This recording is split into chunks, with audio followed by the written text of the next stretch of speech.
Well, I think we're live. Hello everyone, Happy New Year. Here we are again, it's 2021, yay, we're through it.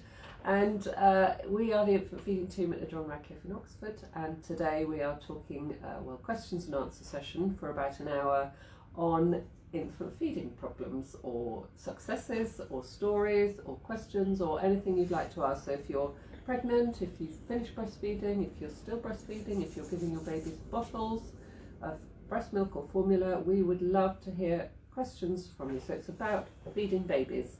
And early days. And early days, absolutely. Yeah, early days. And later days, if you are struggling and you Yeah. want some instant answers, we can probably help you with those. And weight gain and anything like that, really, isn't it? Yeah, So. anything at all that's worrying you, don't sit and stew, just put the question down. Absolutely, somebody else will be thinking about asking that question and will be really happy that you have. So nothing is too silly.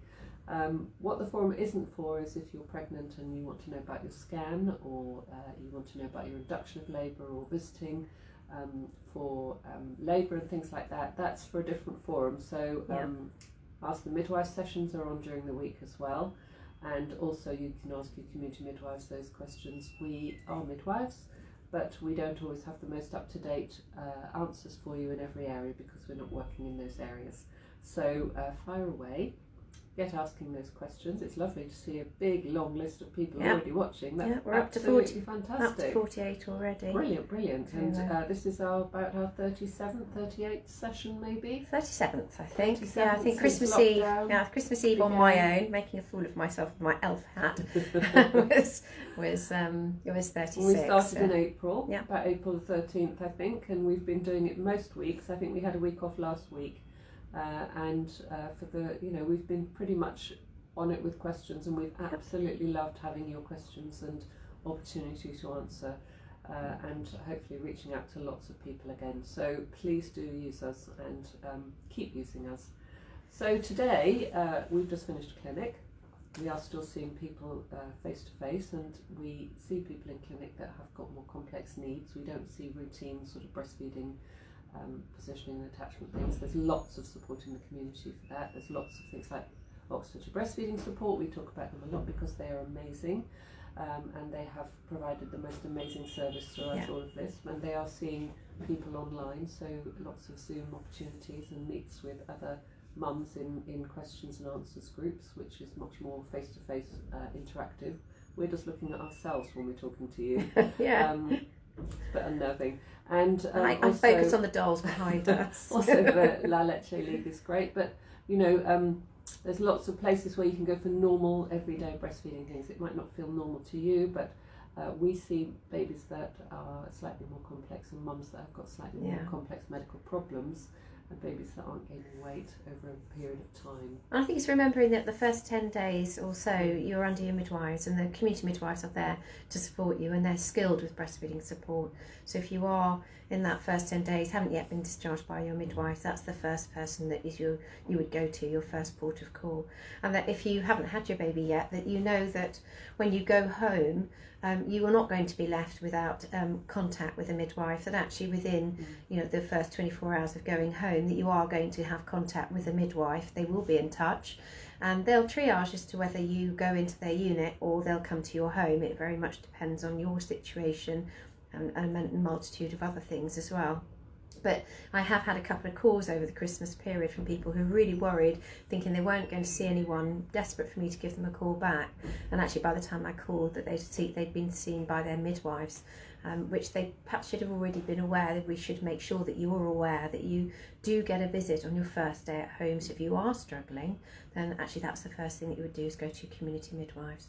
But we're also really lucky in Oxfordshire because we have access to places overnight as well. So we have a team that work in the Banbury MLU overnight, we have a team that work in Wallingford overnight, and our maternity assessment units. If you're desperate overnight, there's always someone to have a conversation with, if nothing else. So don't struggle on your own, do access help, and there is plenty of it out there for you.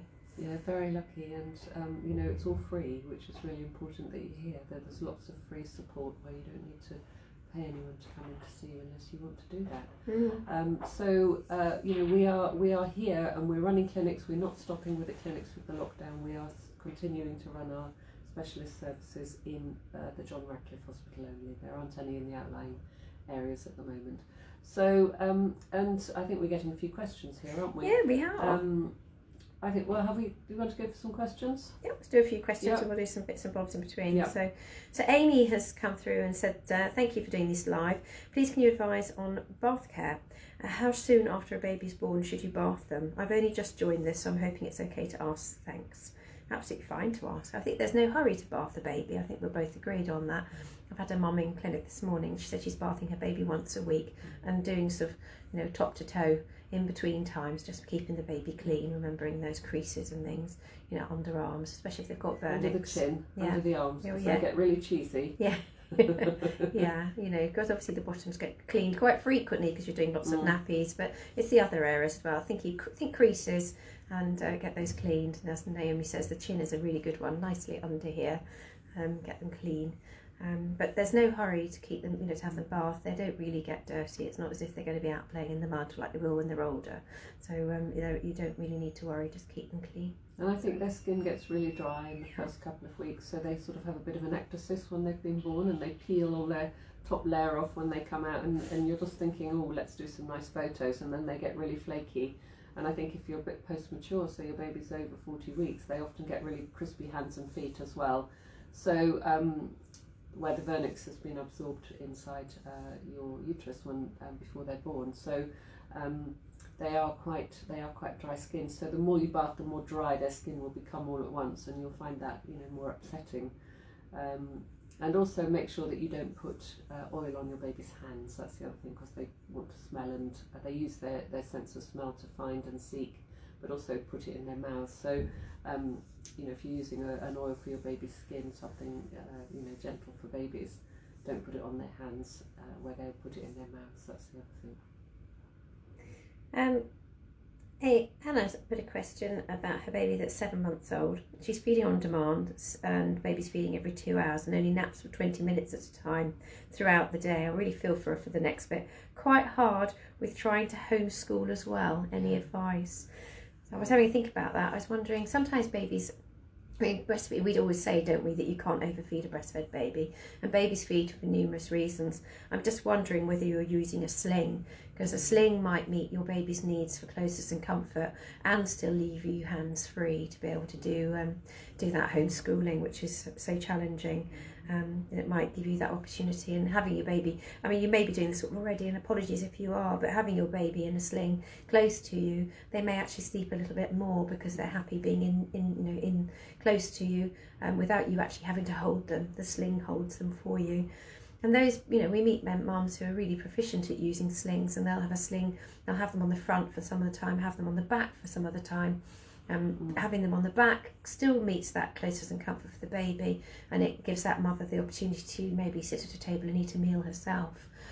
So it might be easier that way. But I think my first thought is to try a sling, Anna, and I really feel for you. It's really hard, isn't it? Because your routine that you've had, where you get up in the mornings and you take your kids to school, and you're out and about, and you go for a walk with either a sling or the pushchair or pram or whatever, your baby sort of gets used to that fresh air walk and may have a little snack and sort of a sleepy break there, which gives you time out, and perhaps a little bit of time when you get back in to start sorting out the house, but that's gone, and you're sort of probably cuddling your baby on your lap while you're doing the homeschooling, and that makes them want to feed more probably as well, which is really hard. It's challenging times for everybody.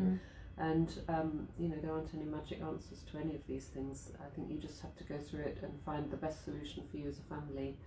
But it is hard. It's really, really hard. And sling is a really good idea, isn't it? I think that might be worth trying if you haven't done it already. And you've already had to do it through from April, haven't you? So March, April months, time. So it's been nearly all your baby's life. You've been having to look after your children at home, haven't you? Yeah. So it is hard work. You haven't had normal really with this baby at all. Right, so Yasmin's come up and she's given me a heads up. It's very sweet of you. Thank you, Yasmin. She's gone, sorry, combined long-winded question. She's currently 36 plus 4. Do I need to express before birth and store milk? If I do, is this done by, say, hand pump? What are the benefits? What about the colostrum? Will this be produced after birth, even after expressing early? I haven't started leaking milk yet. Can the expressing still take place? Great question. Combination of questions. Do you want to start on it? Well, the answer is yes, you can do harvesting of colostrum if you want to. You don't have to. But we recommend you start at about 37 weeks, so don't quite start just yet, but reading about it is good. And maybe if you've got an appointment with your community midwife this week, she can talk you through it as well, face to face. And you can, if you've got any issues about your breasts or you're worried about anything about your breasts, you could always have a discussion with her about them. Maybe she could, look at your breasts for you if you are worried about anything. Most women's breasts are just normal breasts in whatever shape or size, so it shouldn't be an issue. In fact, nearly everyone's breasts are normal. And so I think that definitely it's a skill that you learn rather than the fact that you need to get the colostrum out for when your baby is born. That's the bonus of it. And if you have got medical problems, so if you're diabetic or your baby's you know that your baby's going to have treatment after it's born, or it's you think it's going to be in the neonatal unit for any reason that you're expecting that, then having a little supply of colostrum, or if you've had problems before, and you're just a little bit more worried about this baby getting the feeding right, sometimes mums want to harvest and get a little bit more this time. So things like that, people may want to do it more, but actually it's all about learning the skill rather than actually the colostrum, because it doesn't affect your supply afterwards. All it does is improve your skills, and that might seem to increase your supply because you've got better skills, but actually learning how to hand express before you have your baby is really good, because it means that you're not worrying about it after you've had your baby, when you've got a sore bottom and you're tired and your baby's crying and you don't want to bother people, everyone's busy, you don't want to have to keep ringing the bell. You feel that you don't want to. We would love you to, but I'll just get it out there. Please ring the bell for help. Just but you don't sit behind your curtains if you don't. If you do ring us, but that's what we're here for. So I think that to learn that skill before means that you're in the privacy of your home learning a new skill, and also you haven't got other things going on when you're trying to do it, and that really improves the flow of the colostrum, because the hormone that lets the colostrum come, the oxytocin, is the shy hormone. So if you're very stressed, it doesn't release. So thinking about your baby when you're doing it antenatally is really good, but if you're doing it postnatally, you can have your baby skin to skin while you're doing it, and that really makes the milk flow. But actually you don't need to do it before you have your baby, but you need to learn the skill. I think that's more important than anything at all. And we're very happy to talk through the hand expressing now. I'm very happy to do that if you'd like me to. I think things to say, because you're concerned about whether there'd be colostrum there afterwards if you do it. It's not finite amount. There isn't just an amount in your breast. You continue to produce, so don't worry. If you do start to express at 37 weeks, you will still have colostrum afterwards. And actually, as Naomi's already mentioned, it's really important to do that expressing after the baby's born, because anything you do before is a bonus, but anything you do afterwards is going to impact on your supply. What you've done before does not impact on your supply. It's there as a buffer. Should you, for one reason or other, have to give more milk to your baby when the baby is born, or colostrum to your baby, and you're not in a position to do it. Maybe you and your baby are separated. There are lots of reasons, Naomi's just mentioned them, but it's not going to have an impact, a negative impact on your supply. It's going to have a positive impact, because you've learned to be quite dexterous with your fingers, and quite often if you've had a drip put in or something, you've got a drip in your hand. It's really hard to do it if you've never done it before, and actually the other thing that you've got to learn to do is use one of these. Or use a teaspoon. Or we often say use a teaspoon, but in the hospital we probably wouldn't give you a teaspoon. No, we'd give you one of them. We'd give you one of these, and they're really quite hard to start using because you fumble about with them. It's not always easy to pull the plunger in and out and not lose it all. So actually starting to use one of these before is also quite helpful, and being able to coordinate collecting colostrum on the end of your nipple and pull the plunger out is also quite hard. So your partner can help you at home, and you can do that, but also you can use little pots. I mean, we've got a little pot here, but you can use all sorts of different pots. wee pots and things like that as well, that if you're getting lots of colostrum, which is unusual. I might point out, when Naomi says a wee pot, she means a clean pot that you MSU, collect midstream your wees when urine. you're going to see your A midwife. clean, not used pot. Just shows what we get used to talking about in our job, doesn't it? Imagine them all at home going, a wee pot? How do you use a wee pot? A clean one. Clean, sterile one. Clean one, because they're sterile when you get them. Or you can use an ice cube tray, a little ice cube tray. You can get the little tiny ones and just wash that with really, soapy water, and then you can put it into a freezer bag in the freezer so that it's collected, and then you can just flick them out as you need the colostrum as you need it. But most people just get little drops, so that's the important thing to say. You're not going to get loads out, and you're not going to fill any pots with your colostrum. It's very unusual. Yes, when we hold this pot up, we're only expecting a tiny bit down the bottom. Yeah, so some people get more, but not many people, and certainly in the first 24, 48 hours you get very little amounts of colostrum. So in order to hand express well, we'll go through this now because it's always good to practice. Every week we do this, but actually looking at breast, you go down to the base of your nipple and go back 2 to 3 centimetres with your fingers, and it's a pincher action like that. You don't want to be using this bit of your hand and pinching with that bit and your thumb, because that sort of encourages you to rub like that. So it's a pincher action. So you want to be pinching with these 2 fingers. It shouldn't hurt. And then you pull back, and then you compress down and you hold, and it's that pincher that gets right into the ducts as you need them. And you hold for about 4 seconds and release, and then push back slightly into your chest wall, hold back and release. And push back and hold and release. And you should start to see little blobs of colostrum appearing on the end of your nipple. Sometimes it runs down and you get very sticky. It is very goopy and very thick. And then you work round your breast, so it's like a clock face. You work all the way around and you do exactly the same with that pincher action. Back and squeeze. And you should do this yourself. You shouldn't need anybody else to do this for you. It's your body. You do it to yourself, so you're in control of what's happening. You shouldn't need anyone else to do it for you in the hospital either. We would expect you to do it to yourself and to feel confident doing that. If you feel shy about doing it, then make sure you're in a private place. So go into the shower room and do it in the shower room after a shower. You might find that more comfortable. But there's not many people around on the wards at the moment, so it is a bit quieter than it has been. But if you're feeling shy, you won't let milk down. And as I said before, if you're in the hospital, put your baby on skin to skin on your chest. So take your baby's clothes off to its nappy, take your top off down to nothing, and then cover yourselves with a blanket. And then you can do some hand expressing there as well. And that will help the colostrum flow much more. You get much more out if you've done a breastfeed, or you've got your baby skin to skin and you've been cuddling your baby for a little while before you do it. So when you finish that side, you've gone round, and as you see, as you're holding and compressing down, the flow will slow down, and then you will know to move to another part of your breast, and then go to the other side and do the same. And then go back to the same side again, because that will have started the flow and you'll get more out, and then go back to that side again. Do it every hour, every 2 hours, every 3 hours.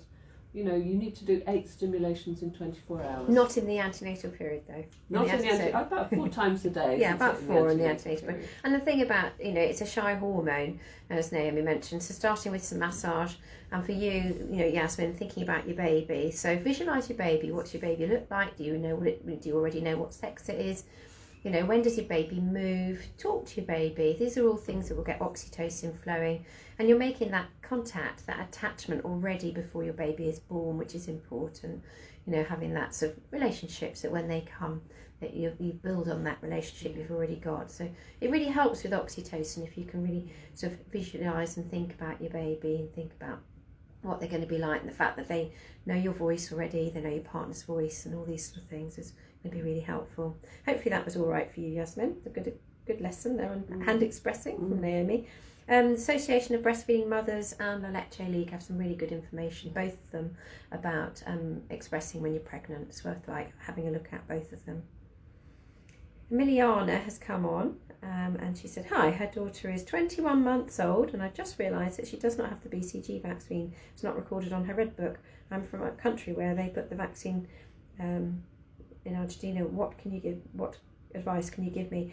I would suggest you speak to your health visitor, because they're in charge of all the vaccinations, Emiliana. Give them a quick call. They are all working, they are back. And I spoke to a health visitor a couple of days ago, and she said that there's no talk about them being redeployed. So your health visitor will be available. So it's worth ringing, leave them a message, they'll get back to you and tell them your concerns about the vaccine, and make sure that you get it if you need it. I hope that helps. Cleo has said, hi, thanks for this helpful session. My baby's 4 weeks old. Breastfeeding is still tricky and painful. She's damaged. The latch is poor, and even if he starts off with a good wide latch and lots of help from her, it gets shallower and shallower throughout the feed, so he ends up just chewing on the nipple. Ouch. She spoke to OBS, I've been trying the Flipple, but it doesn't seem to be doing the trick. Any other tips or advice for things I could try? Have you tried doing some laid back feeding, so leaning back feeding, so you're leaning back a little bit more, so you can always put your baby to the breast sitting up, and as the suckling starts, you can then lean backwards a little bit more, so that you're more face down and your baby is more face down on you, and that will make them working with gravity, and it may be that they stay on a little bit deeper for a bit longer. I think that if it continues to be a problem, you ought to be talking to somebody, either your health visitor or call us and talk to us if we can get to the bottom of it, whether you need to have an appointment to have your baby assessed if you can't keep the latch patent all the time, so your baby comes off all the time. We need to see why that's happening. Hopefully your baby's gaining lots of weight and doing all the appropriate things that it should be doing.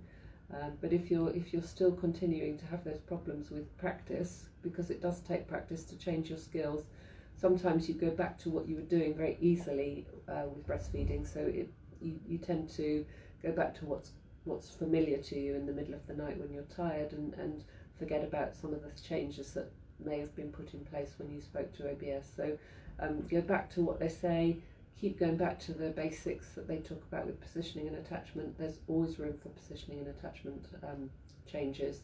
You can always improve what you're doing. Even if it's perfect, you can still improve it.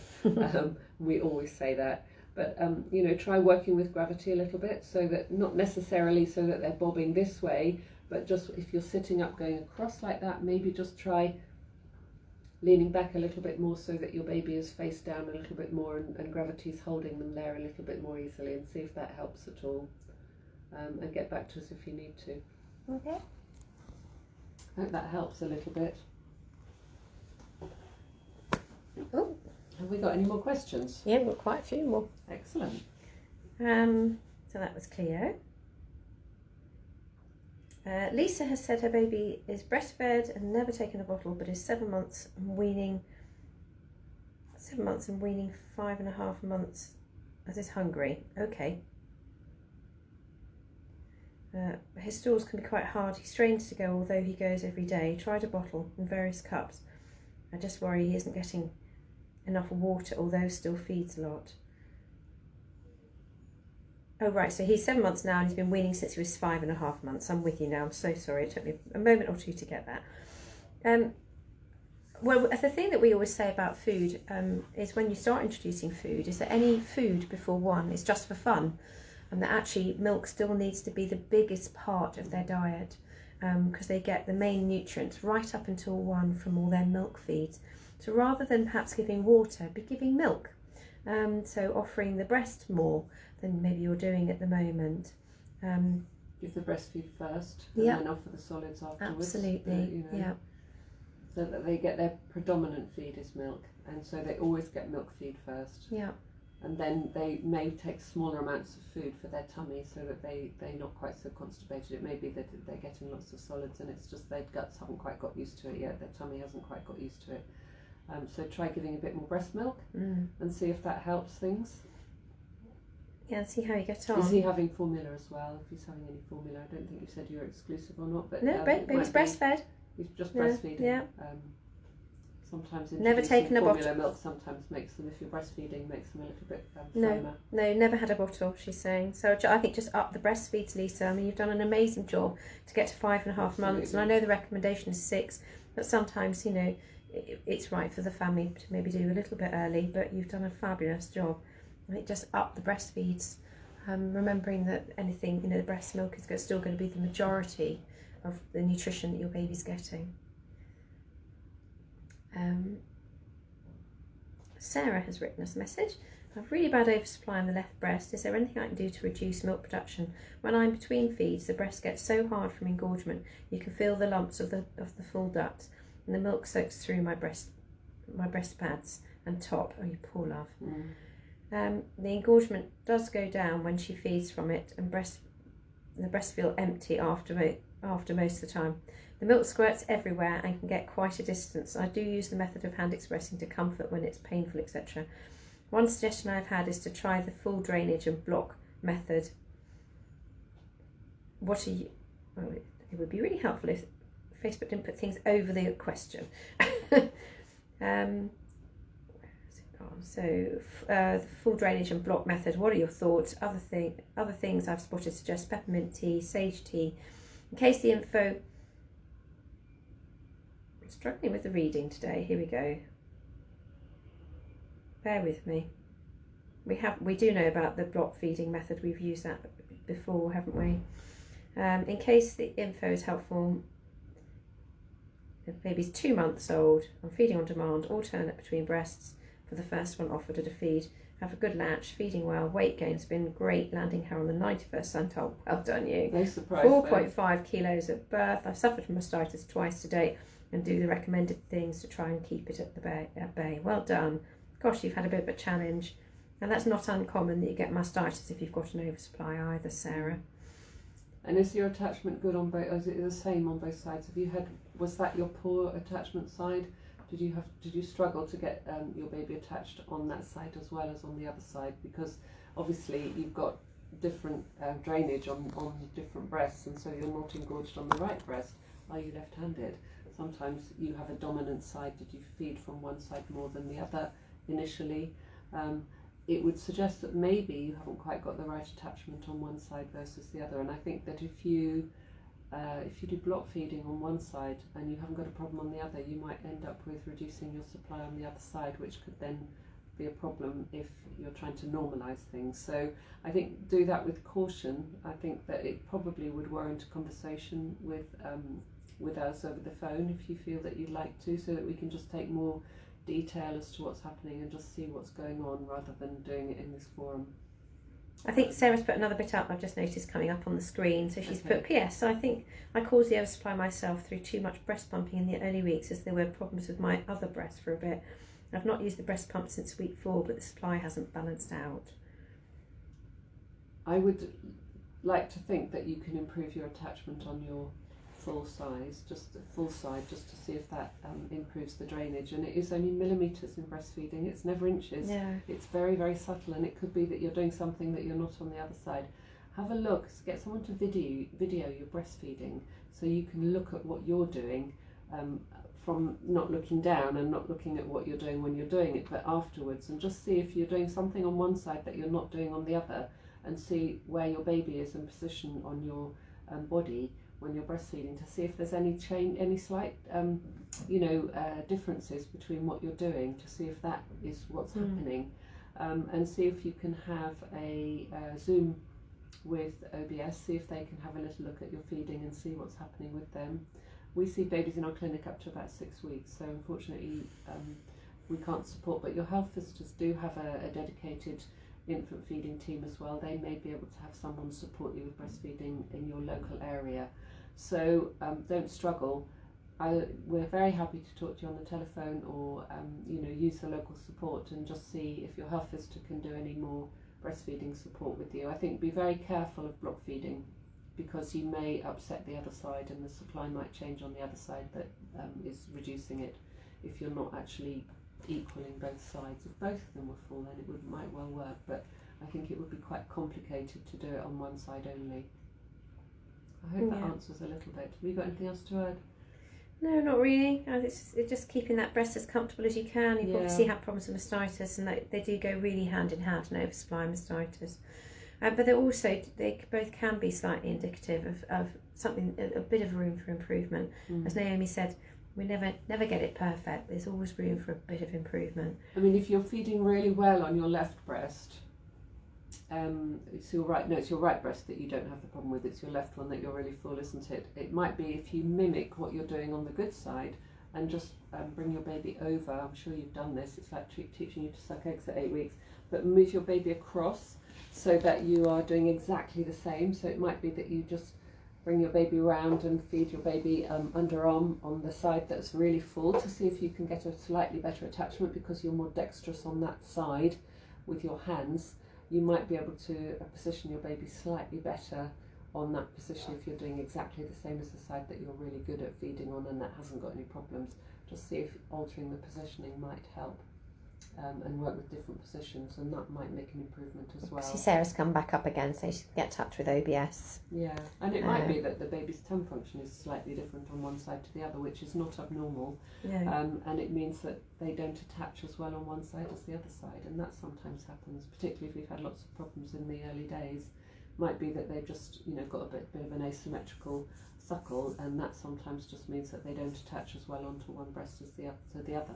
And so feeding the same on both breasts might enable milk removal to be improved. See how it goes and see if they can support you.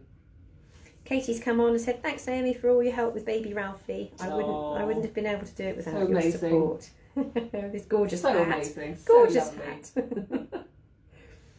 Emma's come on. Let me tell Emma the whole question so I don't have to keep going up and down.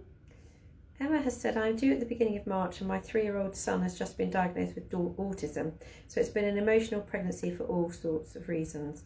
Do you have any advice on the best way to introduce him to his new sibling and interactions going forward? He doesn't seem to understand what's going on at the moment, but I do keep talking about the baby and showing him my growing tummy. It's a shame he cannot meet baby in hospital in neutral territory in the current medical climate. Thank you, your videos have been very helpful so far. Gosh, that has been a challenging pregnancy for you, Emma, not just COVID, lots of else going on for you. And probably more apparent because the routines are all being broken in everybody's lives, aren't they? Yeah. I think it goes on to all the things that we talk to mums about when they have they're pregnant and they've got other children. Introduce the baby to the sibling when it's inside your tummy and get them to tell them stories and be bring that baby out of your tummy, as it were, and just get them involved. Get them involved in things like their bedroom, that you're going to get them to sort out the baby clothes, get them to handle all the things that you're going to use, like the crib, and talk about when they were babies and this is what they were in, all the things that you're probably doing anyway. But it's about relationship building really with your family and creating your family that you are growing, and just including them as much as possible. Keep them in the decisions and discuss things with them that are appropriate. I think it does help, but it's an immense change in their lives, and that might well be a challenge.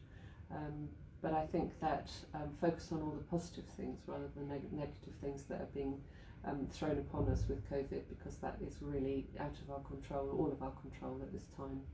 And I don't think we don't know what's going to happen tomorrow. We don't know what's going to be happening. We just go day by day. So we can't promise anything, and that's the problem, isn't it? Yeah. And I think it's thinking, often with children with autism, they like their routines, and it's thinking how you can maintain your routines, and who you've got in your bubble to help you do that, and bringing that into making that introduction as kind as possible. It is very difficult for any child, let alone if they're, as you say, just been diagnosed with autism. It's going to be a challenge. But, I think saying the same thing when your baby's inside you as when your baby's born, and have little songs that you sing, and they can introduce those songs afterwards, and he can be the first person to sing a song to your baby, or have a storybook or present that he's made, or focus on something that will help him have the routine that he had before, but the baby's outside of your tummy, but actually you're doing the same things, and you can say, well, look what all of those things you did before, look what's happening when your baby's out, they're responding to you, they know who you are, they recognise you, and all of those things. And I think maybe reaching out to other mothers who've been in very similar situations, because I can think straight away of other mothers that we've met who've been in a similar situation where they're having a subsequent child after one that's been diagnosed with autism, and it might be well worth finding out, talking to people in, autism forums who have been in this situation and how they coped with it, and they would probably be your best bet when it comes to suggestions of how to deal with it. But yeah, challenging. I feel for you. I really do. Good luck. Lisa's come back. Baby's feeding every 3 to 4 hours at night, but not as much in the day. Should I offer more in the day? How many feeds are you having in 24 hours? That's the important thing. Are you getting 8 feeds in 24 hours? And is your baby reaching its milestones? If your baby's reaching its milestones with what you're doing, how old's Lisa's baby? Lisa's the one who's weaning. The baby's being weaned and looks like maybe not working quite enough because the stalls are hard. Yeah. So 7 months. Yeah. Yeah. So, if he's gaining weight and seems to be content, then, that's normal for him. But if he's not reaching his milestones, or he's a little bit constipated, it may be that he needs more fluids. It might be that he's not quite getting enough fluids in the day. Sometimes babies are really distracted, and I've always said, some babies are born to eat, and others eat to live. So that they, there's 2 types, and same with adults. As adults, some people think about their next meal while they're eating the one they've got, and others don't think about food from 1 minute to the next in the day. And babies are the same, and toddlers are the same. Some just can't wait to feed, and others just are not that bothered. They just want to play, and they would miss meals if you let them.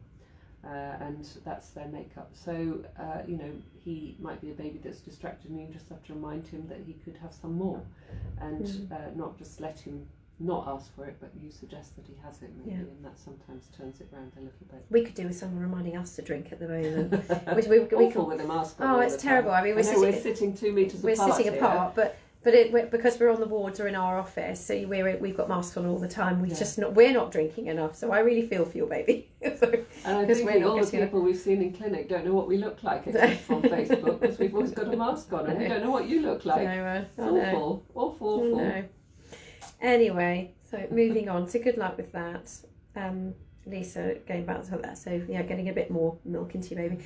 Carla has said, I'm interested in donating milk. I know there's a scheme, but is it running at the current time? It most certainly is, Carla. We want you. Your hospital needs you.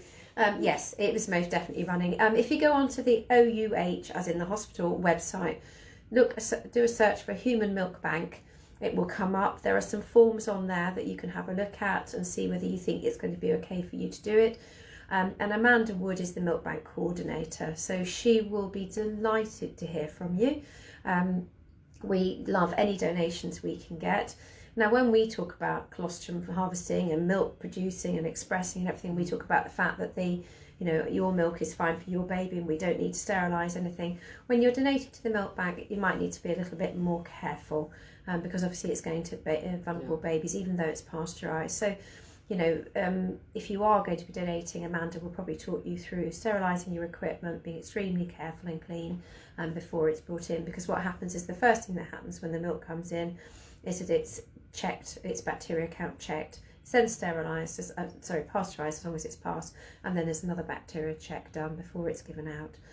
So that is important. So whilst your bugs are good for you and your family, and my bugs in my family are fine too, but we don't want to mix them up. So that's the only thing that you may have to do in addition to what you're doing already. So just a thought. But Carla, the answer is yes, please. We'd love it. I think we've had a few babies have reached their milestones in their age, and some of the donors that we've had on regular occasions have now stopped donating. So we'd love it. It's had a really big impact on the supply in the milk bank. So we want to collect another gaggle of wonderful mums that are donating if we can. And I think the minimum that they say is about 20 bottles in maximum. So it's not a huge commitment, but it makes it worth their while if they get that, because they just do your batch at one time. so they don't mix everybody's milk up at the same time. And obviously the cleaner your hands and everything are, as Alex says, the less likely it is that we lose that whole batch if it's been contaminated. So and it's not that you're not clean or anything, it's just that it's very sensitive, and it has to be absolutely tip top because it's going to babies in the neonatal unit. And on the wards, we're very lucky. I'm going to flick the switch on of the light because it keeps flicking. I can see it. I don't know if you can see it. Yeah, it's getting dark. I've never noticed things like that. So hopefully you can see us a bit better. It is very grey out there today. What I notice is it starts to flick in and out. So hopefully it's going to stop. It's a bit better now. Yeah, it's not doing it now. So yes, so we'd really, really love anybody that is now sitting in lockdown with nothing else to do, to think about whether you can donate. And it's so easy. You just literally ring up and say it's there, and a courier will come and collect it. It's the blood bikes that come along, and they have a freezer box that they put it in, and they take it back to the hospital. So you don't have to do anything other than just pick up the phone or email and say, please can you come and collect it, and someone will hotfoot it to your house and collect it. So it's made as easy as possible for you so that you can support, and it really, really is a gift from women to women. Yeah. And that above anything else is so special, and we are probably one of the only hospitals in the country that gives all mothers on the postnatal ward the opportunity to have donor breast milk nearly all year. And even at Christmas this year, we normally reduce the amount available to protect the babies on the neonatal unit. We've managed to keep giving mums and babies the ability to give their babies donor breast milk on the ward all throughout the holiday period as well, which means that we have got a really good, robust collection of milk in the milk bank, and that is so special that these babies have got exclusivity. So we're very, very privileged in this part of the world to have that opportunity. So I mean, if you happen to be still waiting for your baby to arrive and you end up here and we offer you donated breast milk, it's because we're maintaining human milk exclusivity for your baby, because we know that does give the best health outcomes if we can keep babies on human milk. We know that there are implications of introducing formula milk, and whilst babies in this country will grow and thrive on formula milk, we know that the best health outcomes are from being human milk exclusively fed. So that's why we offer it. A baby expects to get it. A human baby expects to get human milk. And and we do on occasions have people who decline it, and that's fine and fair enough. But it just have a look into it. If you haven't had your baby yet, have a look into milk, but human milk and why it's important. There's a website. It's called Human Milk, Tailor-Made for Human Babies, and it's got quite a lot of information on there, which explains a lot about it and why we do we do work really hard to keep babies human milk exclusive. So moving on. So Carla, we look forward to hearing that you're one of our milk bank donors. That would be great news. Yasmin's come back, and I saw this when it popped up, and I felt so sorry for her. Having answered her long question, she wrote, I was interrupted by a call from my midwife, so missed half of my question. Oh. So she missed it being answered. I'll watch the video and catch up later. Do by all means, but yeah, we did answer it in great depth, Yasmin. I'm so sorry you missed it. Hopefully it was a good call with your midwife. Yeah, absolutely. Emiliana's come back and thanked us very much. She says we're brill. We're brill, Naomi. We are. Keep saying it though. Cleo has said, thank you, I'll try that. Weight is okay now, but I'll speak to OBS again and maybe get back and looked at. Brilliant. Good luck with that, Cleo. Can we self-refer to your team for assessment? Yes, you can. Now, what will happen is if you ring us, we'll have a long chat with you about how old your baby is, what you're encountering, who you've already accessed help from, and we will hopefully give you some information and everything to keep you going. And if we think it's appropriate, we'll invite you into our clinic, or we'll do an Attend Anywhere video call with you. So we don't see everybody we talk to, but we do see a fair few. So do by all means, and that applies to anybody else listening. All you need to do is self-refer. And if the midwife is suggesting that you get in touch, I'm going to have Naomi going here in a minute. If the midwife suggests that it would be worth you being in touch with us, we much prefer it that you phone us rather than the midwife being an intermediary, because we get to talk to you, you talk to us, We can give you lots of tips before you see us if it's appropriate that you come. So, you know, we will give you lots of things to put in place before you come, which means that the next time if we do see you, you've got loads of stuff in place and you've done all the things that we would have done at the first appointment a week before maybe. Yeah. But also, you know, if you're calling us, it's convenient for you. We often ring and people don't pick up the phone because they don't know what the number is and they don't know who it is ringing. Or you're asleep, or your baby's feeding, or your baby's crying, or you've got a visitor on the phone, or something will happen and it's not convenient. And then we have to keep ringing you, and you often won't answer the phone because you don't know who it is. So if you ring us and leave a message, you'll know that the number that we have, it's not going to be the same as our telephone number, but it will be an 01865, is it 641? 116 or something, 741, and so you know you will see that number come up and it will be us ringing you. Probably it will be a JR number, but it's not our number. But if you ring us, it's convenient. You've got a cup of tea in your hand, you can sit down with a pen and paper if you need to, and you've got time to answer the questions that we have. And quite often the conversations with you are a long time. You know, we can be on the phone for 20, 30, 40 minutes to you. Yeah, absolutely, easily. Talking to you about what you're going through and just, you know, we email information and links and things like that. And I can see that I'm not going to miss all the other questions in between because one's just popped up on the phone. Yasmin has said, what's the phone number, please, so I can make a note of it in my maternity notes. So our direct line is Oxford, so 01865 572 950. So that's 572 950. Okay, and we're usually in from about 8 till 6 in the day. Not every day. Some people leave a little bit early, depending who's working and what hours we work. We are working on the wards. We'll be in clinics. We're not always at the desk, but we will. If you leave us a message, we will return it. So do check your voicemails. Pleasure, Yasmin. Do check your voicemails. You might get a call quite late in the evening. Yeah, you know, I'm it might be 5:30, 6 o'clock, 6:30 that we phone you. I quite often phone late in the evening. But we're not 24 hours, but we do work 7 days. Yeah. Generally, we work 7 days a week. So, you know, we try and be available for you as many days as we can, so that it's not all day and all night, but we can answer as soon as we pick up the message. And we'll phone you back. We won't phone you before 9 o'clock usually, so no. Unless you say that you want an early call, we won't do that. We do get lots of calls from people at 4 a.m. Yeah, we pick up messages from the middle of the night. And you can do that, that's fine. We won't be here. Nobody will be woken up if you make that telephone call. No. Charlotte's come on. She's absolutely one of our top spot regulars. So hi Charlotte, Happy New Year. She said, ladies, Happy New Year to you too, Charlotte. Baby Alicia and me also. She's 90 now and she's enjoyed her Christmas and her New Year. Thank you very much, Charlotte. I'm glad you had a lovely time. First Christmas with your baby. Yeah.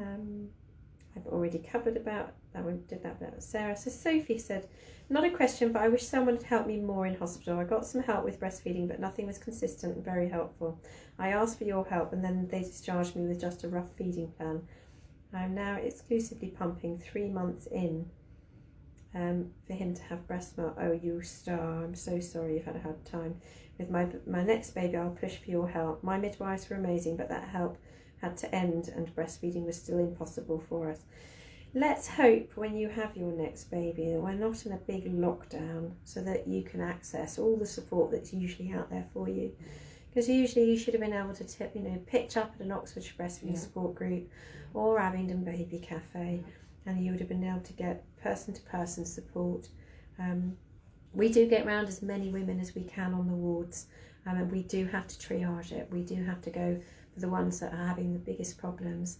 And our staff are skilled and we are testing them all the time on their abilities to help with feeding. And I'm sorry that you didn't get the help you needed at the time, Sophie. So let's hope next time's going to be a very different experience. And you know, if you get pregnant again, then call us and we can put a conversation and a plan in place for you so that we know where you are and when you're due, and we can look out for you as well. You know, we're very happy to do that if you've had lots of really complex problems or you've not had a good experience. Let us know and call us when you're pregnant, about 36 weeks, and you know, we can talk through on the phone with you. Sarah's come back again saying, thanks so much, you were superstars when I was in the hospital too. Don't come back. We like seeing you, but don't come back. Stay home. Please stay well. But I'm glad you felt that way. Amina has said, I started harvesting colostrum ready for my C-section. I only managed 0.3 mils for the first time and 0.9 the second. So slowly getting better, but finding the left really difficult to get much out. Any advice? Thanks. Well, 0.9 is amazing. Massive amount. Amazing, Massive Amina. amount. You were talking about a stomach size, the size of a little cherry.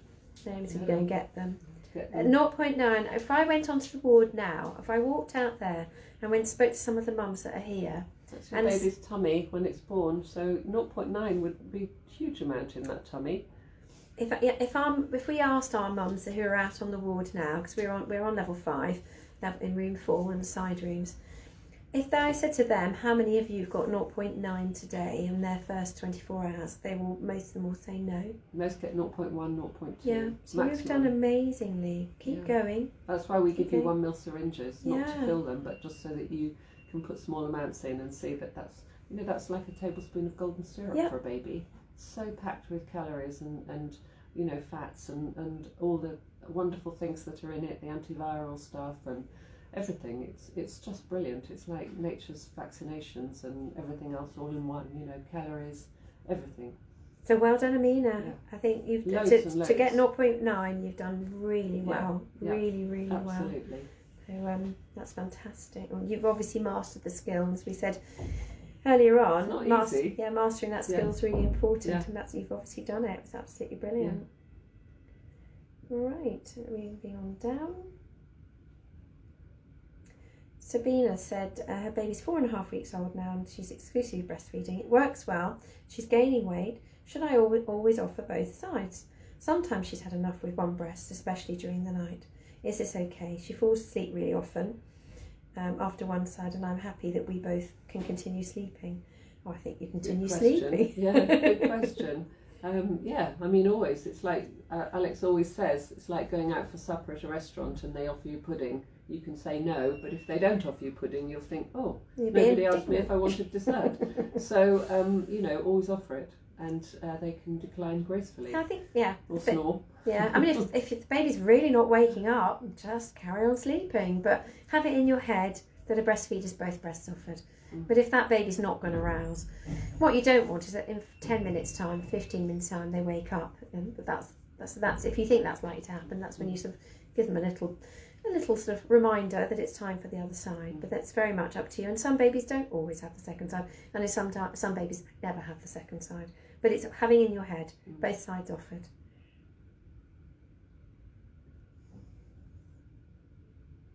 Hattie has said, I'm a 5-week-old, and is it okay to be using nipple shields to feed, or should I still be trying to get her to latch to the nipple? Thanks a million, Hattie. It's very personal to you. If your baby's reaching its milestones and you're comfortable with what you're doing and not in a hurry to get rid of them, to be quite honest, your baby will only do it when they want to do it anyway. You can't make a baby come off a nipple shield until it wants to, and that might be tomorrow or it might be in 3 months' time. You can always challenge them. We talk about challenging them frequently. So, put your baby onto suckle, and then as soon as they get that flow and they start suckling and swallowing, slip it off quickly and put your baby straight back onto the breast while they're mid-suckle almost, so that they don't realise, and just see how they go, because you might just find that they go on without noticing because they're so hungry. So don't leave it too long so that they're not very hungry. Just get that balance where it's a few minutes into the suckling and the flow is there, and then just challenge it, take it off, slop it on top of your breast, put your baby straight back on, and see what happens. He's going to be a bit bigger, your mouth's going to be a bit bigger, so they're going to attach a little bit better, your skills are a bit better, and you might surprise yourself. You might just carry on breastfeeding and don't look back. You'll never know unless you try, but you don't have to if you don't want to. No. They get 30% less milk, about 30% less milk. Some babies get it, unless you've got masses and masses and masses of milk. They do get less milk through a nipple shield than a breastfeed. So they get a little bit surprised sometimes when they get milk in their mouth after they've been fed on nipple shields, because the flow in the mouth is much greater. But they do adapt to it very well. Yeah, I mean, at the end of the day, if the only way to feed your baby, and there'll be people out there who are feeding using shields, if the only way to feed your baby is with a shield, then you use your shield, because that's much more important that you're feeding your baby. But it's nicer if you can do it without. It's easier if you can do it without for you in the long run. Do it when they're a bit sleepy. Yeah. Or maybe in the middle of the night, try it first. Yeah, that's or, a good time. After they've had a bath or something, when they're a bit snuggly, and just see if they notice. Because it might, they might do it once and then not again for a bit, and then go back to it again. Don't ever push them to do what they don't want to do, because you don't want to create breast aversion where they don't want to breastfeed at all. Just always give them a present after you've tried. So as soon as they start to object, put the nipple shield straight back on and give them a breastfeed and leave it for them, and then try it another time. But don't force it. Lisa's come up saying Happy New Year, and she's been on here since her baby was born in June. You've both given great advice and helped so much and put her mind at rest, and can help to continue breastfeeding and not give up, but to try other things like positioning and expressing. Thank you, Lisa. Thanks for the endorsement. We do say this a lot, but I think we've probably reached out to about 30,000, not different people, but people listening each week. Yeah. We've probably hit about 30,000 plus people listening in here, because we get quite a lot of people watching this every week. Not always at the same time, but people look at it afterwards as well, and that's an awful lot of people reaching out. So yeah, we're really amazed at how much we get from it as well, and how great it is for us to be able to talk to a lot of people about basic things, which in these times it's been really hard to get hold of the information for. Some nice thumbs up coming up. Thank you very much, and a heart. That was lovely. We love it. Victoria said, when do you recommend starting to express breast milk? My baby's 1 week old and wondered if this is too early. Thank you. Well, it's a case of expressing when you need to. So if it's just to give the additional extra bottle, if you wanted to give it, or it didn't even have to be a bottle, you could finger feed or cup feed or whatever, it does not have to be a bottle. Then you can start when you want to, really. We do obviously talk a lot about expressing when babies aren't gaining weight, because that's a really good way of pushing the mother's milk supply and getting more milk into the baby. Because if the baby's not gaining weight, the likelihood is that the mother's not actually pushing her milk supply either. And I think most mums that do it would do anything not to be doing it. So it's not something you need to hurry into unless you are going back to work and you need to get milk out of your breasts. But it's personal choice as well, isn't it? Yeah, absolutely. I think it's if you want to, Victoria. If you've got lots of milk, it might be worth letting it settle down a bit just before you overstimulate. If you're doing lots of like the comment we had earlier about the overstimulation, a lot of pumping in the beginning. If you're very full in the mornings after breastfeed, you might find that you can pump a little bit off and just collect a little bit and put it in the freezer. And that's a good way of getting it. But I think in the first couple of weeks you're really establishing your supply, so you don't want to overdo it or underdo it. You just want to let your baby lead with the feeding if everything is normal. So maybe leave it a few weeks. Victoria's also asked, what's the process of tongue tie assessment and resolution? Thank you. We tend to do the tongue tie assessments. We do oral assessments in our breastfeeding clinic. So it would be a case of getting in touch with us if you think your baby has a tongue tie. And we don't tend to do that before a baby's 7 days old, because it takes time for a baby and a mum to learn how to breastfeed. So if it's before that, we don't know whether it's because there's problems because of the tongue tie or because you're both learning. So if you do think your baby has a tongue tie, then do get in touch. I can't remember how old your baby is. What did you tell us? 1 week old. I shouldn't forget that, should I? It was just above. So I think see how you get on. And if you really think it's a tongue tie, then we would get you into breastfeeding clinic, do an oral assessment, and we would refer to ENT. That's the ear, nose and throat department, and they do the tongue tie cuts for this trust. There are also independent practitioners that you can look into if you want to, and that's what some people do because they might be seen a bit quicker. I think the thing to say is that we always look at positioning and attachment before we do anything else, because it nearly always is positioning and attachment that's the problem, not the tongue tie. And it might be 2 or 3 assessments of feeding before we say, well, actually it might be that. But actually, if your baby hasn't been on the breast well at the beginning, it's never been able to use its tongue to its maximum potential. And if you put your baby on the breast correctly, if you allow your baby to attach and suckle well, the tongue function often gets better on its own without doing anything else. And mostly we don't refer babies for tongue tie snip.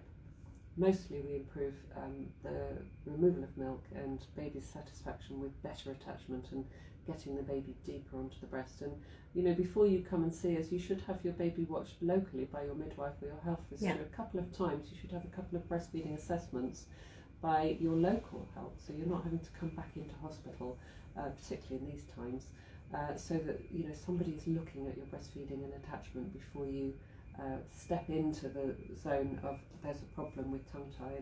And tongue tie is a variation of normal. Your baby was born with that, and that the vast majority of babies with a visible tongue tie don't have problems. So it doesn't always mean that that's the problem, and that's often a red herring, that people think that it must be the problem and they don't help you with basic things. And there is always room for improvement with positioning and attachment, and it nearly always makes a difference if it's correct. It always creates havoc if it's not. So it's really important that you address your positioning and attachment first, and then you can see if there's no room for improvement after that. It's very unlikely that there isn't room for improvement. You're always able to make the experience better. So, and it is practice. So go local first. Use your local to you, either midwife coming to your house, or you're going to the local drop-in with your midwife when your baby's due a feed, if it's convenient. And then if it's after you've been discharged by the midwife and you think back, then get some support from your health visitor, and also from OBS, Oxford Breastfeeding Support, and or La Leche League. They can do online support. And then if it's still not any better with the positioning and attachment support, then consider contacting us. Sometimes you just don't pass go, you just come straight to us because there's clearly more than just basic principles of breastfeeding going on. And then of course we see, but work on your positioning and attachment. That's more crucial, and you may get impatient with us because we want to watch your baby feed, and we want to see what happens, and we want you to come back after you've gone away and tried to get better positioning and attachment, and then we might look at it as an option. We would never just say to you, yes, of course your baby's got a tongue tie, let's send you for a snip. It doesn't work like that. So if you come to us for an assessment forward, come expecting to have your baby observed for breastfeeding and or a bottle feed. It's not black and white, and we wouldn't just say, yes, we're going to assess your baby, and we wouldn't watch your baby feed, which some people don't expect. We expect to watch your baby have a feed when it comes in. In a way, that's part of the assessment anyway, is how is the baby feeding. So what's the tongue function like? Yeah, I saw a baby today, and that baby doesn't stay on the breast. So. And if you're not having problems, your baby's gaining weight and you're not sore and you've got plenty of milk, we wouldn't see you in clinic because it's not a problem. It's not a problem usually. It's not something that we would look at in case your baby can't speak when it's 2, because actually the research shows differently to that. Most, we would only see babies that are having problems, or you're sore, or you haven't got milk supply or something like that. It wouldn't be a routine. Somebody said my baby might have a tongue tie, can you check for me? I don't have any problems. Because you clearly haven't got any problems if your baby's gaining weight and you've got plenty of milk and you're not sore. Yeah. So, moving on up. Yasmin has asked, so Yasmin from earlier, do very small nipples make it hard to breastfeed? I'm worried my sticky out bit is very small on both breasts. The smallest pump I could find was a 21mm, which is huge. So the pump, what should happen is your breast should move freely within the pump, so your breast should be going in and out in the pump, and the round bit, which is the 21mm bit, the aperture, should be sitting on the areola. So which is the smallest that we do, and actually it is right for the smaller breast. But actually, when a baby is born, they're never born with any preconceived ideas of what they're being born to. And actually what you've got is what your baby is going to learn to deal with. So we don't worry about what you have, because once your baby is put to the breast, it's literally put on your chest at birth, and they familiarise themselves with the breast. They'll have a little lick around, feel around, and hopefully attach and feed. They're going to go, well, isn't this what everybody's like? They're not going to think about the fact that somebody else is completely different to you, because yours are the only breasts your baby will ever encounter. So what you've got is going to be just perfect for your baby. And I would suspect the 21mm pump kits is probably okay too, because it's to do with where it is on your areola as opposed to the nipple as such. It's not, what we don't want is the nipple rubbing. It's bigger, it's much more of an issue if the nipple is rubbing the internal part of the pump kit. But it also stops the milk from flowing if it's too tight. Yes. So you want it to be comfortable and a good size, and a slightly bigger funnel is always better than a smaller one for most women, because Have you got one in the box? It allows the milk to flow freely round it. Just wondering if we've got any pump kits. It'll be the one time we haven't got a pump kit in our box. No, we haven't. No? Okay. Right. That's fine. We'll get one for next time. Yeah, we'll put that in the box. I'm afraid we're not going to go and grab But one actually, now. So. too big, slightly too big is better than too small, because it does allow movement of milk flow and it doesn't constrict it. So I hope that reassures you, Yasmin, because your baby will deal with what you've got. Sabina said great thanks for earlier on. Charlotte's come back on again, saying that she would happily have another baby because she adores her daughter, and the support from the amazing midwives. And they're going to be clapping. Thank you very much. Thank you. Yes, we will be too. Samantha has just said, hi guys, I've just finished breastfeeding my 3-year-old a few weeks back. When we started, we had issues with posterior tongue tie and a high palate, which was missed on a few occasions, and ended up having her cut at 14 weeks, you poor darling, and even took longer to help her to relearn, and that is the issue, isn't it? Relearn. I'm also pregnant again and wondered what the chances are that the baby will have it again. Could be, not may not be. definite. I mean, sometimes things like high palate, if you've got a high palate or your partner's got a high palate, then often babies have high palates, just like their parents. It's not always just the tongue tie, and that is the more difficult thing to deal with than a tongue tie almost, because you can't change that short term. So I think you just have to wait and see what happens. It doesn't always come again.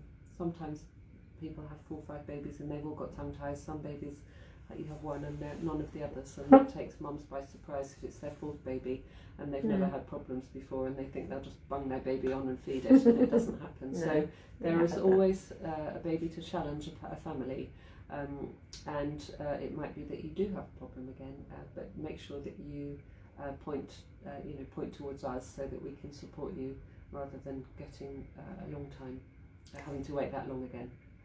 Imi's come to say hi. Hello, Imi. I hope you and Leo are all right. I hope you had a good Christmas and New Year. Georgina has said her baby's 13 weeks old and has been breastfeeding him. Recent weeks seems to be fussy during the night. It's fine, fussy during the day, fine at night. Seems to prefer a bottle. So I've been expressing, but finding it hard to feed him a bottle of Express, then Express for the next feed, and juggle it all. I wonder if this is just older babies. What do you think, Naomi? Hang on, let's try to get to that question. These are. Is he having? Did you say bottle? Yes, she's offering him the bottle in the day because he's so fussy at the breast in the day, and finding it hard to juggle. Why not try a cup, so that it's something completely different, so that it's not being delivered like she'd like to get it back to the breast, she's saying. You can, but then that will take him from the flow of the bottle, which sometimes they get cross at, because the flow in the bottle is much faster for the whole feed than a breast.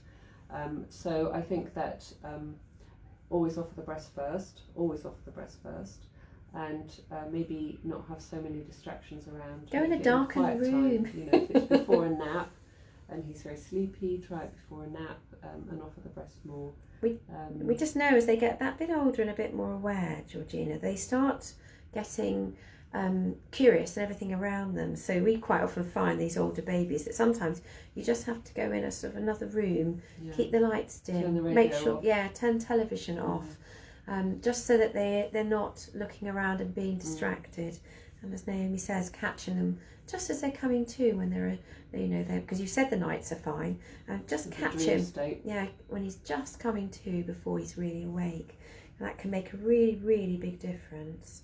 And now he's over 1, isn't he? Did you say 13 months? 13 weeks. Oh, 13 weeks. Yeah, 13 weeks. Yeah, no, that's really crucial time, isn't it? Yeah, they start really getting really crucial. Every noise is really fascinating, and they sort of pull around on your breast a bit.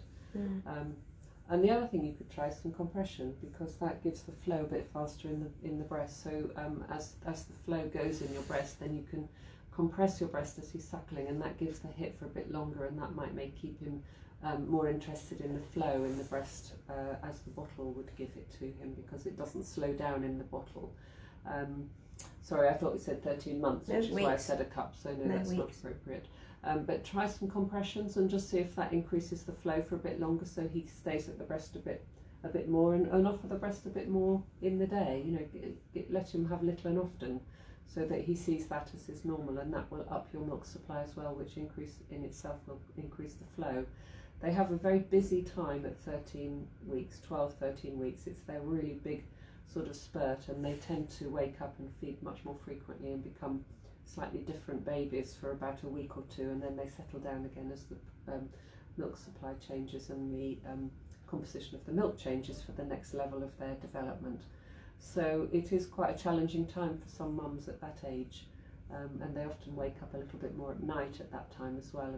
And where they've been settled at night, they often start to wake up a little bit more at night and feed a bit more, and it might be just coinciding with all of those things as well. I think go through it and just keep trying and offer the breast little and often. Yasmin's come back and said thank you, that's reassuring. She'd been worried about it, but she really wants to feed. So I think you go into it and believe you're going to feed, and your baby will deal with what you've got, Yasmin. So I'm just aware of the time now. It's yeah, me too. 22. Yeah, we're almost there. Over. So Alicia's Charlotte's come back and said Alicia was 8 months yesterday. Wow. Teething and lots of smiles. Wow. Lovely. Sophie, almost the last question. So I think we're almost there, folks, because we've gone over our hour. We'll be bumped out of this room before we know it. There'll be someone knocking on the door. Sophie has said, I'm still exclusively breastfeeding nearly 7-month-old twins. Well done, you. Amazing. They still wake a lot during the night, and I feed them to sleep, sometimes 10 times a night. Wow, you poor lovely. They've always fed well and now weaning, but don't take much milk now during the day. As they keep looking around, am I doing something wrong? Probably not, but that's why they're feeding so much at night. And they're happy because they're getting it at night. They're probably not hungry in the day. It's catch-22, that one, isn't it? It's so difficult. A bit like we've just said now, that darkened room, where they start start realising, oh, actually, I will feed, because there's nothing here that's any more interesting. And if they've got a playmate, they're distracting each other, I should think, from feeding, aren't they? So maybe try offering it a little bit more so that they get little and often, if that helps you. You've obviously got loads of milk if you're feeding 2 for 7 months exclusively. So it's coxing and boxing, and maybe talk to your health visitor a little bit as well. La Leche League would be very supportive. Very breastfeeding. supportive, yeah. They'll have lots of tips for you. Oxford Breastfeeding Support will also have that.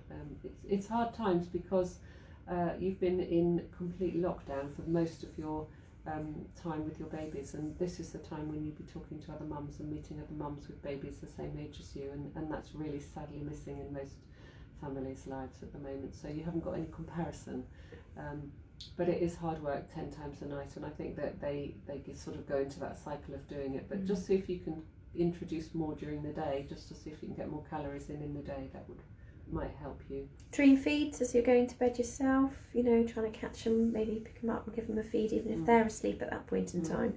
They may well feed then and might feed quite well as well. So it's things like that. You're not doing, your final comment was, are you doing anything wrong? You are not. You're doing an amazing job to have fed these babies for 7 months exclusively. Incredible. Well done, you. Well and beyond. Fantastic. I mean, it's lovely to hear when it works well like that. So I think just thinking about dream feeds and timing and being in darkened rooms, all that sounds awful, but it isn't forever, because they will understand that they need to be fed. But that's why you're being woken so much at night, because they're not taking so much in the day. And of course, if mummy offers it to you 10 times a night, they're not going to say no. No, they love being. But you also don't want to leave them to cry, because that's not what we're about. So if they're asking, maybe you don't. Yeah. I hope that's helped a little bit. Samantha said thank you for her question earlier. Imi said that she had a lovely Christmas, and I hope we did too. Her birthday today is very different. My birthday today is very different. Oh, happy birthday, Imi. Just a quick one. Leo doesn't seem to be going for a number 2 every day. Is it normal? Lots of wet nappies. Yes, it's normal, because Leo's quite old now. He's quite a big grown-up boy, so that's just fine. We're not worried about that, Imi. He'll be fine. But happy birthday, Imi. Charlotte's come back saying thank you for all the tips, and Sophie Carter has just come back and said thank you so much. Yes, supply, not a problem. Well, I think we're there, ladies. Hopefully I've not missed anyone, and huge apologies if I have. It's great fun trying to go up and down the questions, and I'm really hoping I've not missed anybody's questions. But thank you for all your wonderful questions, and lovely to hear about how well some of you are doing, and hopefully you could be inspirational for those that as yet have not had their babies. So good luck with it all. Yeah, we've been on for nearly an hour and a quarter now, so I think we're going to call it a day. And you'll see us next week. So. Oh, and Charlotte's birthday 2 days ago. Happy birthday to Charlotte too. And we've both got babies on Sunday. Sunday, we've both got We've children. Both got babies on Sunday. Children, babies and children. Yeah, they're both in their late 20s. So. In fact, I've got 2 birthdays next week. Yeah. My babies were born on 5 days apart. Yeah. So January birthdays. Yeah. Who wants them? We did. We wanted them. Anyway, we'll see you next week. Thank you very much for all your fantastic questions. The numbers watching have carried on being really high all the way through, so we obviously haven't bored anyone, so it's nice to see you. Thank you so much. Yeah, we'll see you next week. Get in touch if you need to. Okay, thank you. Bye. Bye.